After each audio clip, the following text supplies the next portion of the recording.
शिवाजी महाराजांचा पुतळा संदर्भात बरेच विधान आलेले आहेत, परंतु धातूचा पुतळा हा कितीही कमजोर असला तरीही तो पडू शकत नाही। जुन्या काळामध्ये बाबासाहेब असतील, महात्मा फुले असतील, यांचे पुतळे गावागावामध्ये बसविण्यात आले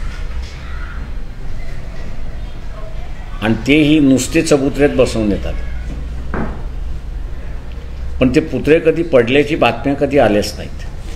फोडण्याच्या बातम्या निश्चितपणे आल्या, विटंबना झाल्याच्या बातम्या निश्चितपणे आल्या, विद्रूप करण्याच्या भाषणा निश्चितपणे आल्या, परंतु ते पडले आणि फुटले अशा कधीच बातम्या आलेल्या नाहीत।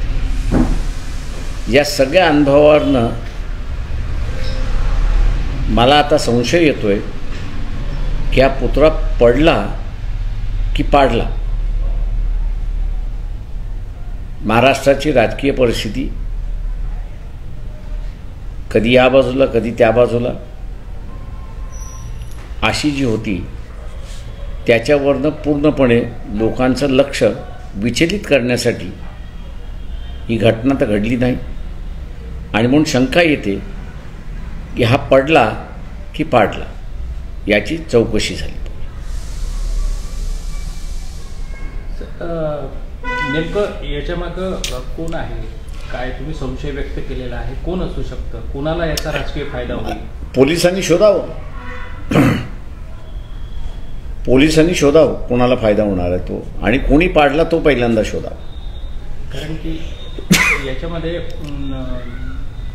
लोकांच्या पूर्णपणे भावना दुखवल्या गेलेल्या आहेत।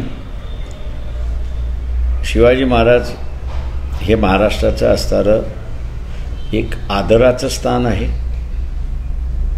आणि मावळ्यांचं राज्य प्रस्थापित करणारं व्यक्तिमत्व आहे। PWDला यापूर्वी सुद्धा कल्पना दिली होती की त्याचे जे नटबोल्ट्स आहेत ते चढलेले आहेत, ढिले झालेले आहेत, तरी त्यांनी त्यावर पाहिजे ती उपाययोजना केली नाही। यावर सरकार दोषी नाही वाटत का, प्रशासन दोषी नाही वाटत का? मी मगाशी आपल्याला म्हटलं की गावागावामध्ये महात्मा फुले असतील, डॉक्टर बाबासाहेब आंबेडकर असतील किंवा शाहू महाराज असतील, यांचे नुसते दगडावर बसलेले पुतळे आणि त्याचं उद्घाटन आम्ही केलेलं आहे, ते कधीच पडले नाहीत। तेव्हा हे धातूचा पुतळा की ज्याच्यामध्ये जमिनीमध्ये रोवलेला असतो, म्हणून असं विचारतोय तो पडला की पाडला? पोलिसांनी शोधतील पण तुमचा आरोप किंवा तुमचा रोख कोणाकडे आहे? ते माझा रोख कोणाकडेच नाही आहे, पोलिसांनी शोधावं की तो पाडला की पडला। मुख्यमंत्र्यांनी या संपूर्ण पुतळ्या धराशायी झाल्यानंतर जाहीर माफी मागली, 100 वेळा माफी मागणार, त्यावर अजित पवारांनी सुद्धा माफी मागितली। देवेंद्र फडणवीसांना अशा प्रकारची माफी किंवा मागितलेली नाही आहे, कारण सरकारमध्ये 2 मुख्यमंत्री, 1 मुख्यमंत्री आहे। काय वाटतं तुम्हाला?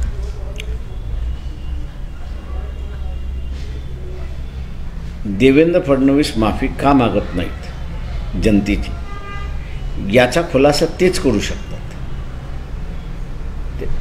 तेव्हा त्यांनी तो खुलासा करावा अशी त्यांना माझी विनम्र विनंती आहे। सर, नेमकं विरोधक याला धरून राजकारण करता आहे, नेमकं दोषी कोण आहे, कोण असेल, भविष्यात ह्या गोष्टी होतील, पण अशा घटना होऊ नये यासाठी सरकारनं काय प्रिकॉशन घेतले पाहिजे? जे म्हणून म्हटले अशा घटना घडलेल्याच नाही आहेत, म्हणून मी ते उदाहरण दिलं की ग्रामीण भागामध्ये नुसती दगडाचा असतं स्तर लावायचा, त्याला नुसतं थोडंसं खाली सिमेंट लावायचं आणि त्याच्यावरती महात्मा फुले बसवायचे, त्याच्यावरती बाबासाहेब बसवायचे, त्याच्यावरती असणारं शाहू महाराज बसवायचे, पण हे पुतळे कधी पडलेत अशी कधी बातमी आलेली नाही। म्हणून मी मगाशी म्हटलं त्यांची विटंबना झाली का झाली, त्यांचं विद्रुपीकरण झालं का झालं, ते फोडले का ते फोडले, पण पडलेत अशी कधीच बातमी आलेली नाही। आणि म्हणून शंका येते की हे पडला की पाडला. सर, यावरून शिवसेना आणि नितेश राणे हे समोर आलेले आहेत आणि त्यांची नितेश राणेची जी भाषा आहे ती भाषासुद्धा बदललेली आहे. पोलिसांवर अरेरावीची भाषा होत आहे. नेमकं याकडे कसं पाहता? सरकारने बघावं, लोकांनी बघावं. राजकीय पक्षांनी त्याच्यावरती कॉमेंट करू नये. लोकांनी त्याची भाषा लक्षात घेऊन लोक त्या पक्षाला जागा दाखवतील.